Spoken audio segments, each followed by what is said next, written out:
This is One on One. Brought to you by Englewood Hospital and Medical Center. We welcome Tina DeMarco, Clinical and Administrative Director of the Infusion Center at Englewood Hospital and Medical Center, and Rudy Walker. He was a patient at the Dizzy Gillespie Memorial Fund at Englewood Hospital and Medical Center. Good to see you. Good to see you. Now, what is the Dizzy Gillespie Memorial Fund? Well, it was set up by Dr. Frank Forty. He was Dizzy Gillespie's oncologist. Dizzy Gillespie passed at Englewood Hospital. What year? I think it was in 1993. That's right. Yeah, and Dr. Forty was his oncologist. And he made a request to Dr. Forty to help out jazz musicians who weren't as fortunate as he.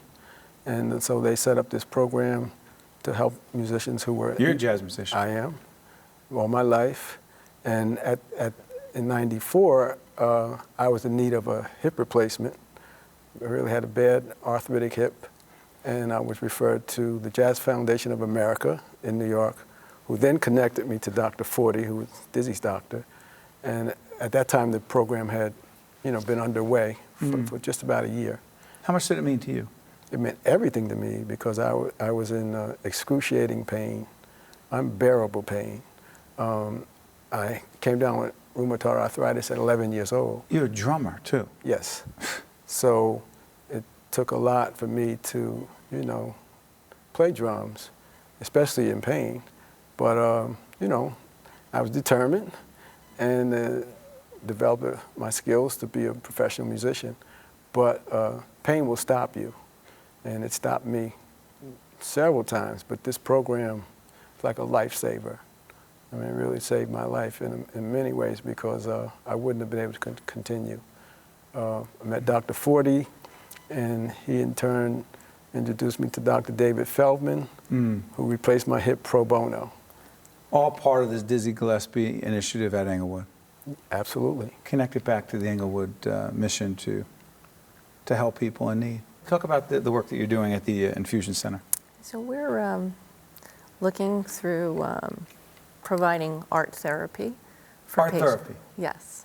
So we've... the Art of Healing program. Talk about that. The Art of Healing program was a program that was established about 2013. And in collaboration with a local art school. And what we started doing was just displaying art from local artists, community artists. How do patients benefit from that? And, well, when you walk into a hospital, you walk in with anxiety because obviously you're there for a reason. And when you walk into the lobby of Englewood Hospital, you'll often hear music played by some of our That's right. local musicians. I've noticed. Yeah, it's very calming. It stops you. You look, listen, and when you're walking down the hallways and you see this beautiful artwork displayed on the walls, you also stop and look, like when you'd walk through a museum to look at artwork, and it relates to people in different ways. It makes you, look at a creative side. It makes you relax, and so we're hopefully looking to deter patients' stress and anxiety. So we've now joined together with this art school to create an armchair artist program in the Infusion Center for patients who are there for long hours. What happens when they're there? So the artist will meet with them, sometimes individually, sometimes in a group setting, and provide them with a way to express their feelings, their emotions. So to detach a little bit from the reality, though, we need patients to be grounded in reality, that this is their diagnosis, but certainly we don't want them to become that diagnosis. We want them to live their life. And part of that is coping. The connection for you as a musician. Right. You've been at this for many years, as you said. Right. Your view of the connection between music and the therapy of healing. Well, it's very clear to me that music is very healing. And you witness it, I witness it, and have been witnessing it every time I play for people around the world or in New Jersey or around the country, you know, people are healed by music. You know, it may be subtle. They may not realize it till they leave, and wow, that was awesome. And it's priceless. This whole Dizzy Gillespie thing, I remember Warren Geller, your CEO, and I were having this conversation about this. I was like, what's this whole, Dizzy Gillespie thing? Because that didn't have to happen. No, it didn't have to happen, but it did. Because jazz musicians, famous people, pass in hospitals all over the world. That's right. This happened.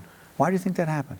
I know it happened because he was a very compassionate human being.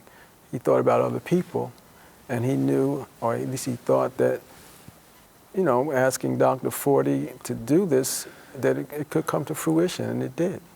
I mean, he was a very compassionate guy. He was real down to earth. He wasn't a celebrity. He was just a down to earth person. And so while he's not with us, he's still helping other people. Absolutely. I think about him all the time. You do? Absolutely. I mean, I've been benefiting from this program for 21 years. My hip was replaced August 3rd, 1994. You told our producers you're going to play the drums till the day you leave this earth. Well, then that's when I'll be done. Yeah, that's what. But I think most musicians think that way. Musicians don't retire. You don't retire? No, you play. You love what you do. It's your passion. So you do it, and I'll do it until I can't do it anymore. A few seconds left. How much you love what you do? I love what I do. Make a difference every day. Every day, people's lives. If you can touch them in the slightest way, make a difference. Rudy Walker. He's a jazz musician. Been playing how many years again? Well, I've been playing. I started playing drums 60 years ago, but I've been playing professionally over 40 years. And Tina DeMarco from Englewood Hospital and Medical Center. I want to thank both of you for joining us here at the Performing Arts Center in Newark. Thanks so much. We appreciate it. My pleasure. Thanks. Thank you.